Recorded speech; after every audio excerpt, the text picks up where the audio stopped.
Roma Wine presents Suspense.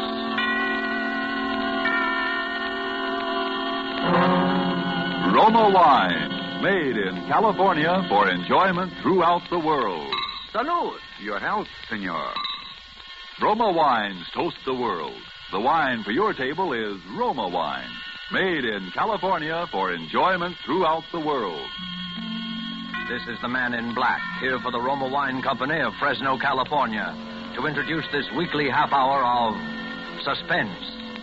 Tonight from Hollywood, Roma Wines bring you Joseph Cotton in a suspense play called Sneak Preview, which tells of a rather remarkable adventure experienced by that noted director of screen thrillers, Frank Henderson. And so, with Mr. Henderson's by far stranger-than-fiction story, as related and enacted by Joseph Cotton, we again hope to keep you in suspense. Go ahead, please, Mr. Henderson. This all began, you say, 2 weeks ago? Yes, that's right. I just finished the final cutting and dubbing on my newest picture, Escape to Destiny. Think you'll like it, by the way. Lou Ellis Yes, go on. Well, I took the film east with me, and the first day I got there, we ran it in the projection room for a few of the boys in the New York office. They seemed to like it pretty well. Now that it's all over, and we're safe. Yes? Well, there's one thing that still worries me. What's that? It's Ruth. Will you marry me? Darling, that's the one thing I've known the answer to from the very beginning.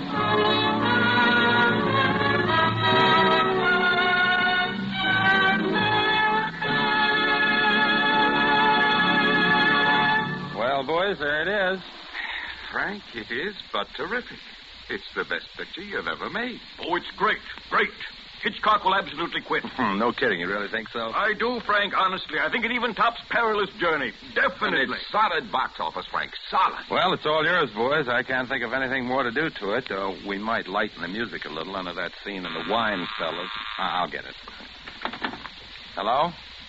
Who? What does he want? Okay, put him on. Hello? Yes, this is Frank Henderson. Who? I don't think I know any Captain McNeil.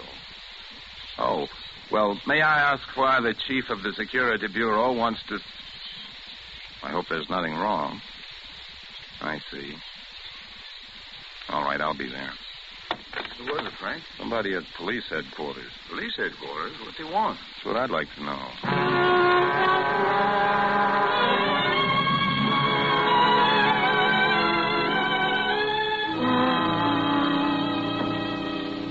Well, Mr. Henderson, my secretary tells me you were a little mystified. Well, a little, I guess. You never heard of any Captain McNeil? Oh, no. It was just that I didn't think to connect you with the Captain McNeil. Very nicely put, Mr. Henderson. Very nicely put.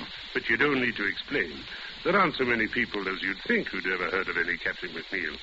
An undercover agent isn't very much good if everybody knows him. No, I guess not. Mr. Henderson, when I heard you were going to be in New York, I just couldn't resist meeting you.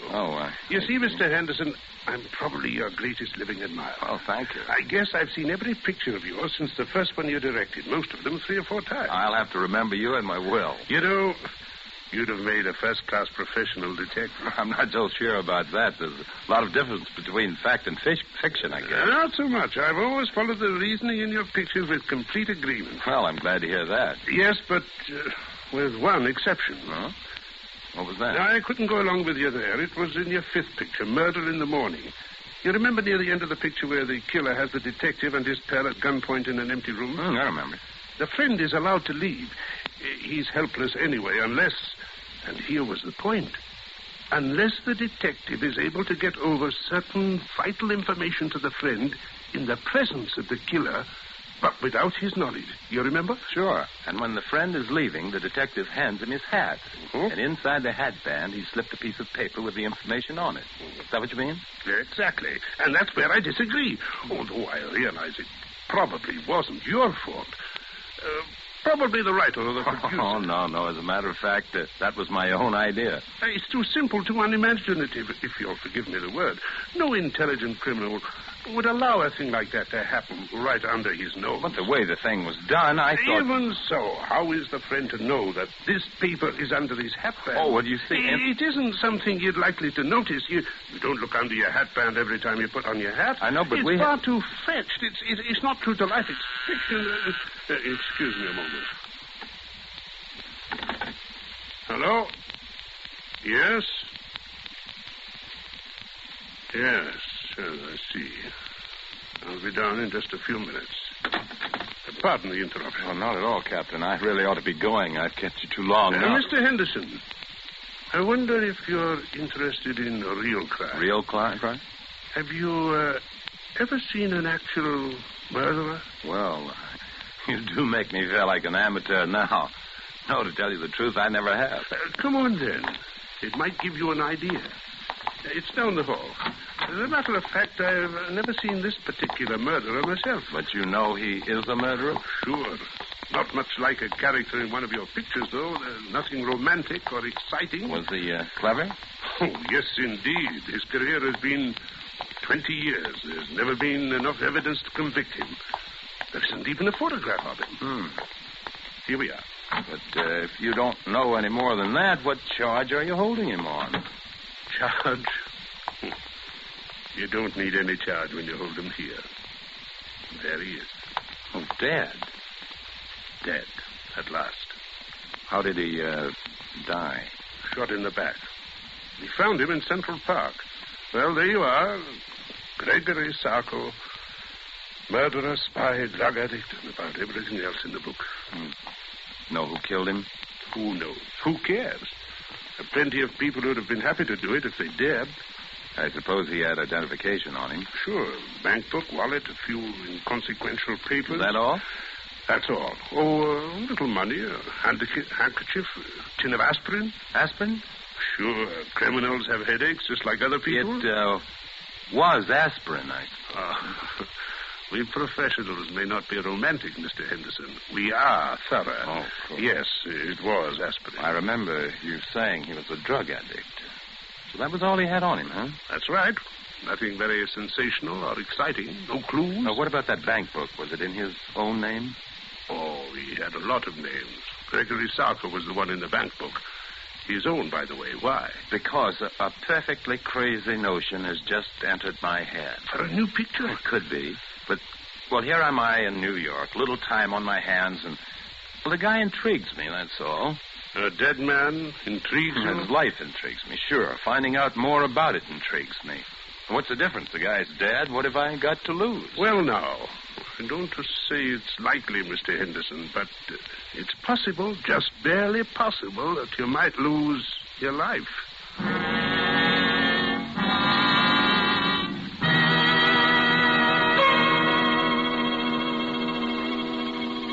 To change from a mood of suspense to one of carefree gaiety, let us wish ourselves away to Havana, Cuba, seated at a table in the fashionable Hotel de Nacional de Cuba. Near us, a group of Cubans are entertaining an American visitor. Our American has just remarked that in point of great enjoyment, the Cuban rumba is one of America's most delighting imported dances.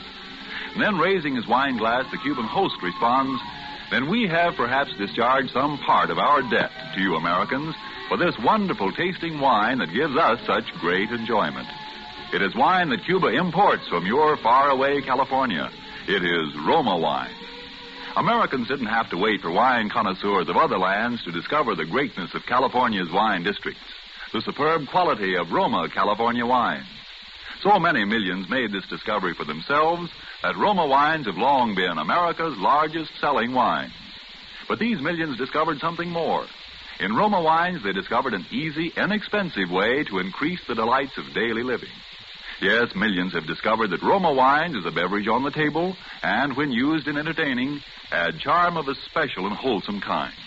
I told you Roma wines cost little. That's because here in America you pay no high import duty, no expensive shipping charges. Too, Roma wines are made in Roma's own wineries in the heart of choice California vineyard districts. So cost to you is only pennies a glass for R-O-M-A, Roma wines, made in California for enjoyment throughout the world. And now it is with pleasure that we bring back to our sound stage Joseph Cotton as movie director Frank Henderson and Robert L. Richards' sneak preview, a tale well calculated to keep you in suspense.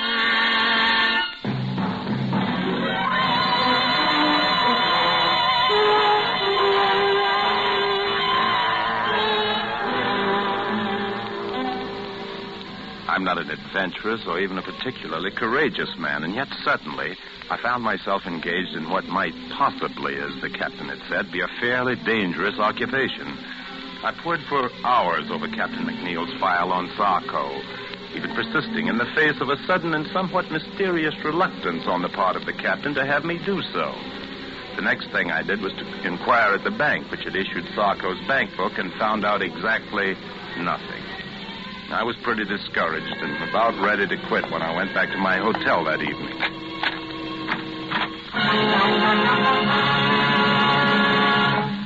Would you mind closing the door, please?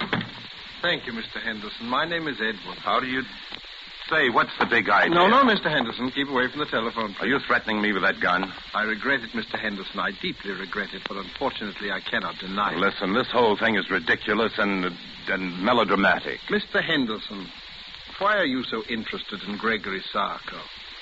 Sarko? Yes, Sarko. Just what, if you will forgive a B-picture expression, is your racket? Racket?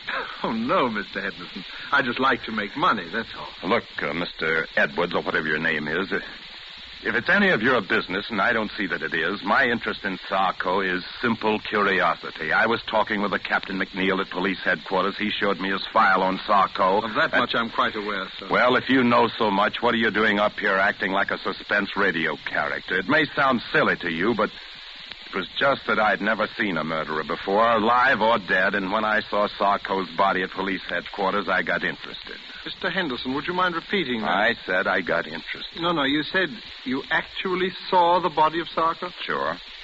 What's so terrific about that? Did you see his face? Of course. What did he look like? Iron gray hair, dark eyes. Yes. Mr. Henderson, we simply must reach an understanding. You've no idea what possibilities this opens for me. Well, I'm no mind reader. Mr. Henderson, may I have your word that you will do nothing unreasonable if I put away this gun? Okay. Thank you. I must administer my eye drops. My eyes are very bad, perhaps you've noticed. I thought you might have a cold. No, nothing so simple, unfortunately. Congenital weakness. There we are. Now, Mr. Henderson, my interest in all this is very sordid, I'm afraid. Money, to the extent of, shall we say, $300,000. Oh, nice tidy little sum. Half of that sum could be yours, Mr. Henderson. You'll forgive me if I don't jump at such a handsome offer without knowing a little more about it. I might have realized, I suppose, that mere lucre was not paramount to one of your position. Let's leave paramount out of this.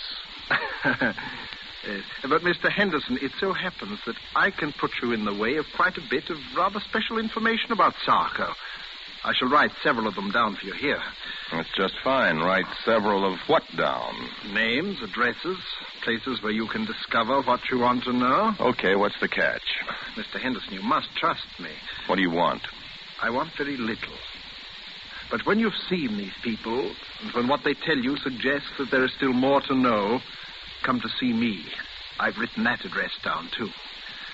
Good night, and good hunting.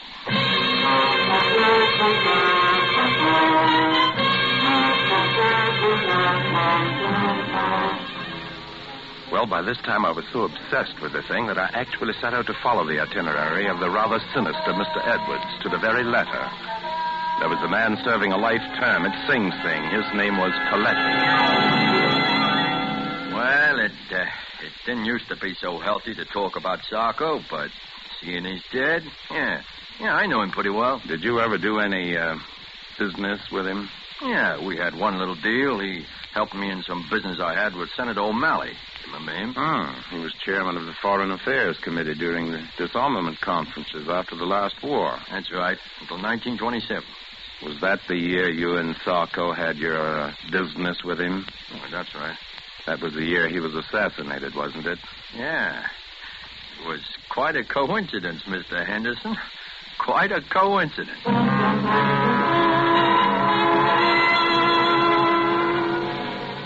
Sarko, huh? I just hope he didn't die easy. I don't think he did from the looks of him. Maybe there is some justice after all. Are you quite sure he was a drug addict? Huh. How do you think I first learned to take the stuff? At the convent?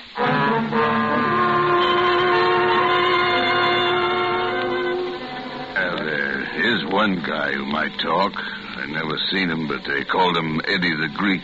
He used to hang around Doyle's gambling place.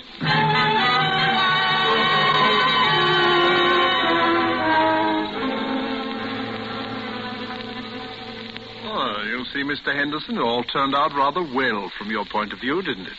In a way. But there are a few little pieces of the picture still missing, eh?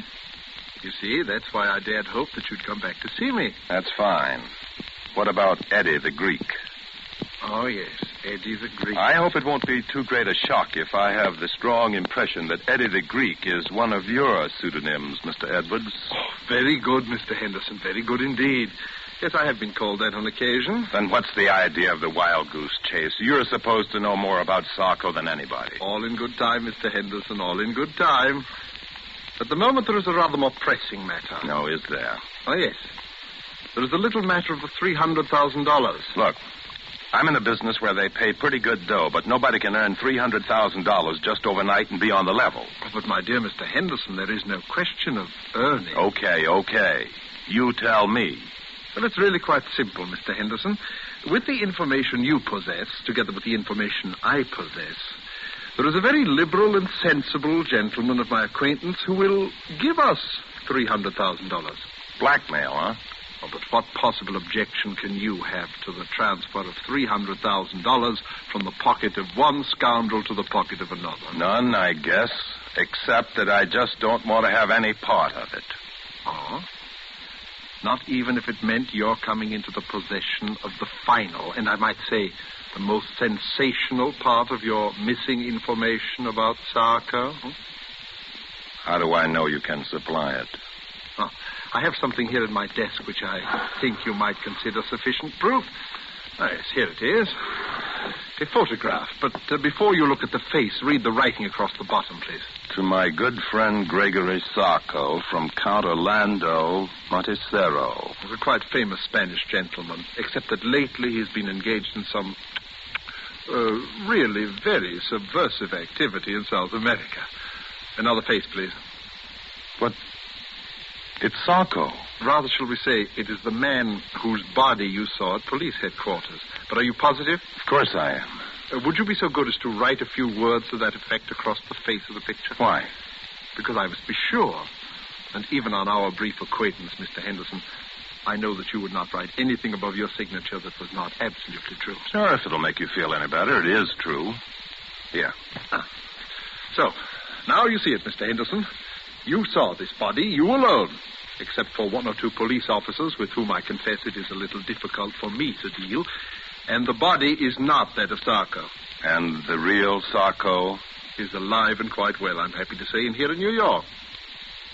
How could I meet him? Oh, you will meet him, Mr. Henderson, when he pays us the $300,000.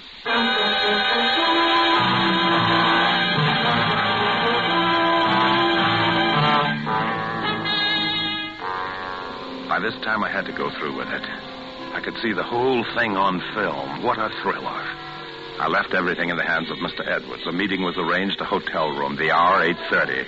And there we waited for the man I'd traced all over the underworld of New York. The murderer, spy, dope peddler, Gregory Sarko. Not nervous, are you, Mr. Henderson? Aren't you? A little. Yes, I must confess.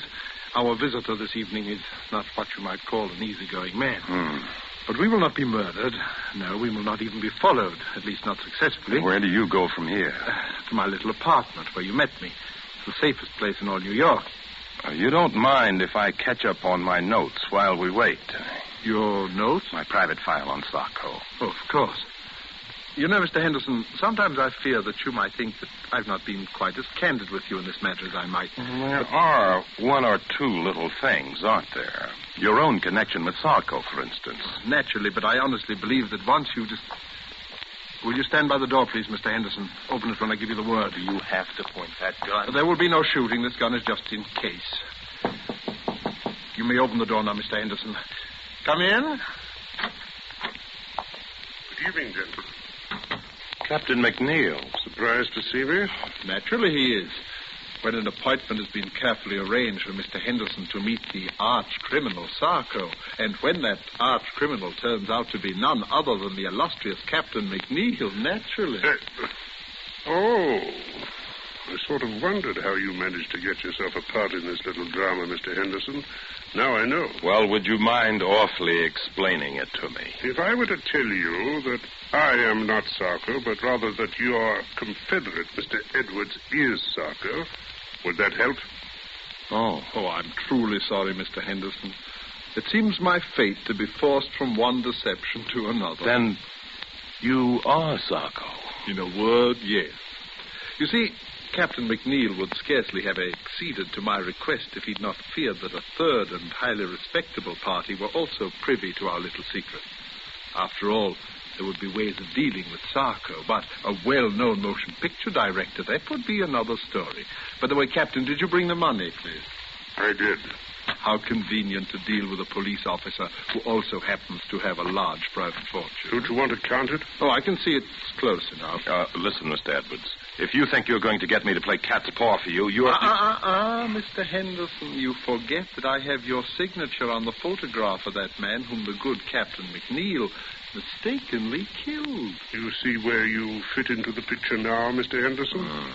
And not a very pretty picture either. Yes, it would be most inconvenient for Captain McNeil if it were known that he had accidentally liquidated the good Count Montresero, even though from a patriotic standpoint it is undoubtedly an excellent thing that he did. But there might even be international complications, might there not, Captain? Mr. Henderson, if I'd only resisted the temptation to show you that body. If only you had, Captain McNeil. You'll forgive me, gentlemen, if I administer my eye drops. My eyes seem to grow worse as my fortunes grow better. And you'll forgive me if I leave now? Perhaps someday there'll be another meeting. It could happen. Yes, who knows? Your hat, Captain McNeil. Thank you. Good night. So you're the great Sarko, eh, Mr. Edwards? You see why I could not tell you before. Believe me, I wish to, if only because your interest was so flattering. You know, he'll catch up with you someday, Mr. Edwards. Captain McNeil?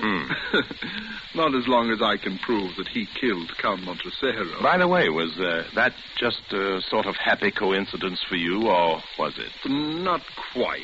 I had done some business with the Count which had turned out rather badly. Oh, he was a pure Nazi agent, without doubt. In any event, I was in difficulties with the fellow, and I persuaded him that he could secure some very valuable information if he would appear in New York as Sarko, which he was unwise enough to do. And then you tipped off Captain McNeil that Sarko was in town. You're a pretty clever boy, aren't you, Mr. Edwards? Thank you, Mr. Henderson, thank you. And now may I suggest that we return to my little flat? We? Under the circumstances, Mr. Henderson, I believe it would be safer for both of us.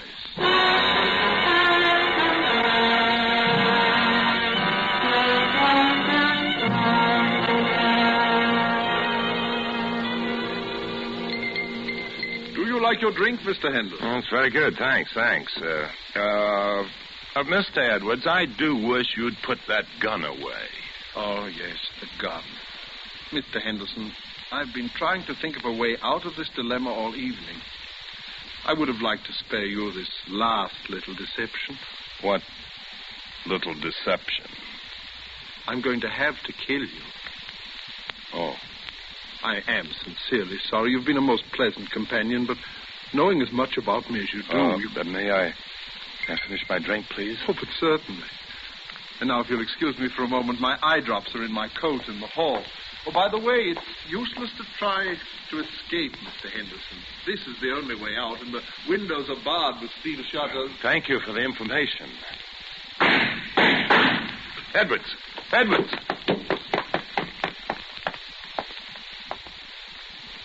Dead. Captain McNeil. I take it that someone has just liquidated our friend Sarko, or Edmund, as you prefer. So it would seem. Did you see it happen? No. Did you have much trouble finding your way here? None whatsoever, Mr. Henderson. I'm afraid I have a little confession. You don't need to. But I do. You remember the matter of the information on the piece of paper slipped under the hat band? The thing in your picture that I disagreed with? I remember. I apologize. It's a highly practical device. Highly practical. Well, perhaps it wasn't made clear enough in the picture that the paper was rolled up into a little hard ball. I suppose it hurt your head when you put your hat on. It did. And I found the address of this place when I removed it. You'd make a fine detective, Mr. Henderson. By the way, how much have you known? You know, I'm kind of surprised myself. Quite a lot, as a matter of fact. You knew about the body I showed you? Well, I was pretty sure it wasn't Sarko, a drug addict who takes the precaution of carrying aspirin for his headaches, would certainly carry his favorite drug, too. I used that in a picture once myself. Don't you remember the Blue Canary? So you did now. So you did. I should have remembered. And I suspected Edwards because of the eye drops. There was nothing the matter with his eyes. His particular brand of drug works on any mucous membrane, including the eyes. Mr. Henderson, you're all right. And just what are your immediate plans? Well, I'd kind of like to get out of here. Now, what about the money and the photograph? Don't let it worry you. The money and the photograph are safe. I kind of thought so. And I suppose we can safely leave to the regular police force the question of who killed Sarko. I think we can. If I knew who, I'd sort of like to thank him. He did save my life, you know. And if he knew you, I'm sure he'd want to thank you as well, because, in a way, you also saved his life.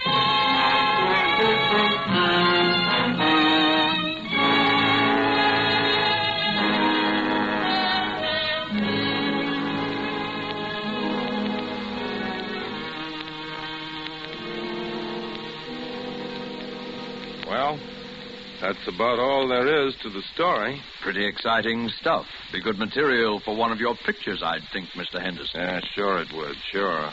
For that dumb studio of mine, I called a big meeting just before I left New York, and I told this story, changing a few names and places, of course. And what happened?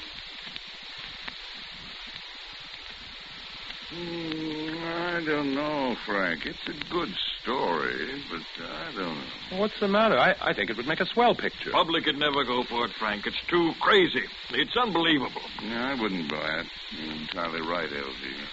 Don't make sense, Frank. A thing like that couldn't happen. Couldn't happen? Look, I'm telling you that Too arty, entirely too arty. Wouldn't gross a dime. And by the way, Frank, I wanted to talk to you about the new release. Where have you been? Me? Yeah, the last time we saw you, you beat it out of the projection room to see some cop, and nobody's heard a word from you for 2 weeks. Where you been? Me? Oh, I've been around.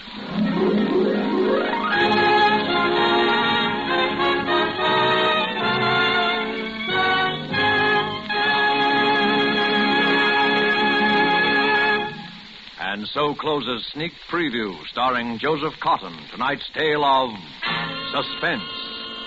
Joseph Cotton, star of the Lockheed America Ceiling Unlimited, appeared by courtesy of David O. Selznick, and will soon be seen in the all-star Selznick production, Since You Went Away. Did you know that these Roma Wine suspense dramas are setting a record for the millions of delighted listeners they are attracting?